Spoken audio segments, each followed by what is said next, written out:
Сайн манайхаа дараагийн хавьчлэгээр уулзж байна. Энэ удаагийн хавьчлэгээр 2 жилийн өмнө гарч байсан Хавтас дээрэг цувралын 2 дугаар бүлгийн эхний ангийг ярьж өгөхөд бэлэн болсон байна.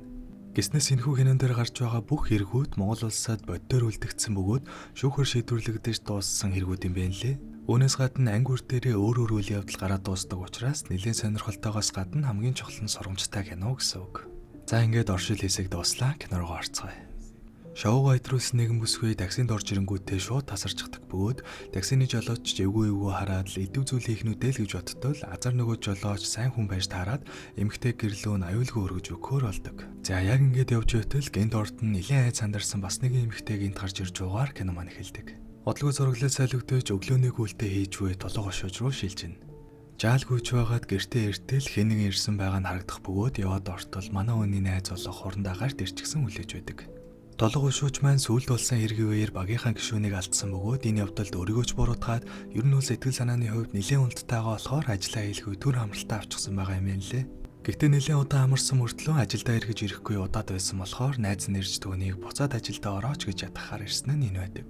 Гэсэн ч манай хүн огт буцаж ажилдаа орох сонирхолгүй байснаа шинэ баг бүрдүүлж байгаа гэдгийг сонсонгуудаа л яагаад ч юм шууд буцаад ажилдаа орохоор шийддэг. Гэхдээ тэр шинэ баг нь толгой ушуучтай нийлээд 3 өний бүрэлдэхүүнтэй бөгөөд нэг нь хуучин гишүүн болох мандах бол нөгөө нь жинхнээсээ шинэ хүн буюу холон гих нэртэй дэслэгч байдаг. Сүртэй шинэ баг бүрдүүлж байгаа энэ төр гэдсэн зүгээр нэг л шинэ хүн орж байгаа юм байна лээ. Гэхдээ яг холон бол ганцаараа орж ирсэн ч юмдаа авьяастаа нэлээд чадварлаг гэдэг нь харагддаг. За ингээд шинэ баг бүрдсэн даруйдаа л ихнийхээ эргийг хүлээж аваад шуудхан л ажилдаа орцгоодог.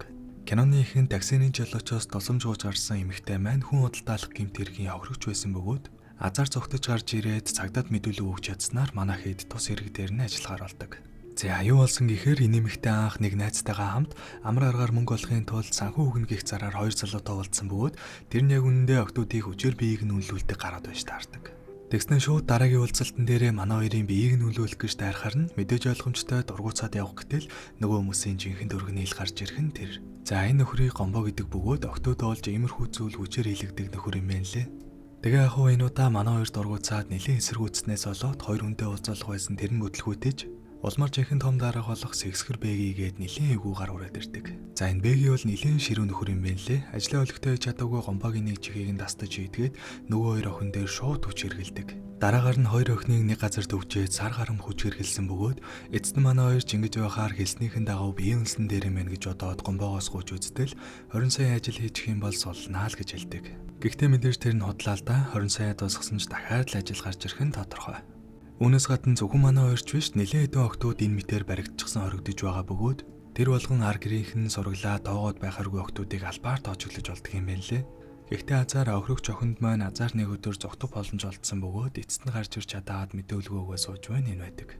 За ингээд охины ачаар мэдээлэлтэй болж чадсан болохоор сэжүүрийг нь мөшгөж явсаар агаад ямартааш нөгөө эдийг олж чаддаг. Гэхдээ хамгийн гол нь дан ганц гомбог барьлаагээд бүх зүйл дуусчихгүй учраас эхний ээлжинд манай 3-4 эсгэж байгаад нөгөө эдтэй болцохоор алдаг.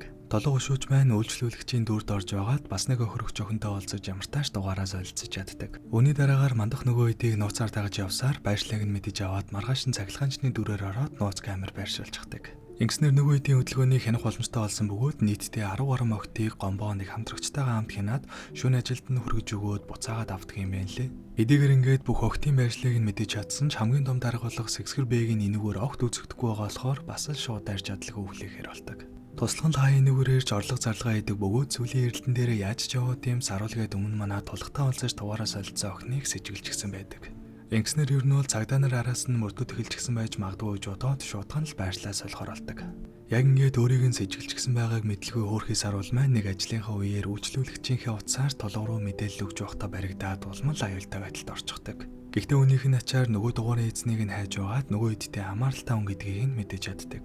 Ингэснээр манд хулан хоёр шууд нөгөө гарын байгаа шөнөн гөлөв дээр нь байхаар очтол нөгөөх нь дорхноос ижиг авангуутаа л цухтаачдаг. Гэхдээ мандах маань араас нь алдалгүй дагсаар агаад барьлаа гэсэн чинь яг нөгөө бэгийн болон туслах нь байсан өрөө рүү нь явж орсноор өөрөө эвгүй байдалд орчихдаг. За энэ хооронд гомбо охтуудаа шинэ байршил руу навж ирээд яг орох гэж байтал үүдэнд нь нэг аригчин тамхиггүйснээс болоод нэг баг зэрэг асуудал үүсдэг.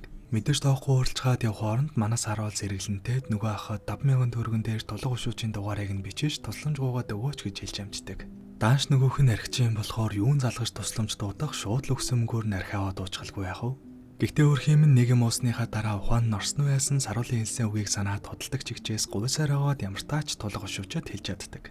Харин хооронд мандах маань сэгсэр бийгэд баригдсанаар саруулыг цагдаа таамдарж байсныг нь ойлгоод шууд гомбороо залгаж саруулыг алгасан тушаалыг буулгадаг.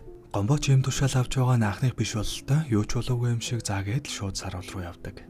Саруулыг дагуулж явсаар нэг газар ирээд яг алах гэж байтал манай хүн гаднаа гинэ харагддаг мөртлөө өөрийг нь алах гэж байгааг нь анзаарчихсан байсан юм лээ. Шууд гиндүүлж гомбороо дайраад нөгөө чихийг нь хадцчаад цухтаачдаг. Нөгөө талд мандах маань ганцаархнаа югүүдэж байтал араас нь улаан орж ирээд 3 эсрэг 2 болох бөгөөд угаасаа олон чинь юмдаа авьяастай юм болохоор ядах юмгүй л нөгөө эдийг болгож авдаг. Зангснэр ямар тач бэгийг барьж чадсан саруул маань хэцүү байдалд байгаа хിവэр байгаа болохоор яах вэ гэж бодож байтал азар нөгөө аригчаахын тулгыг авсан тулгуур шууж маань амжиж ирж чаддаг. Орж ирээд тэнд орогдож байсан охтуудын нэгнээр нь замчлуулж явсаар байгаа саруул дээр ирсэн чинь нөгөө зам зойж байсан охин чинь гинт манай шуучийг зогчхоо цухтаачдیں۔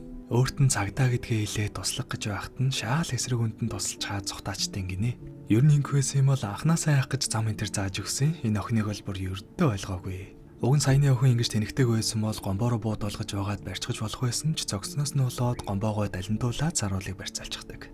Гэхдээ яг хуу манай ушуучийн хувьд энэ нэг тийм сүртэй асуудал биш байдаг л да. Нэгэн саруул аюулд орсон тул ямар ч эргэлзээгүй гомбоогийн туханд нь сомзоож аюулгүй болгодог. Ингэснээр эцэст нь манай толгой ушуучийн шинээр бүрдсэн баг анхныхаа ажлыг амжилттай дуусгаж байгаагаар кино маань дуустдаг.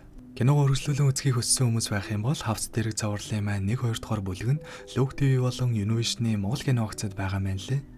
За тэгээд эцэст нь бичлэгэнд таалагдсан бол дардаг юмнуудаа дараараа дараах хавьчлэгээр уулзлаа. Түр баярлалаа.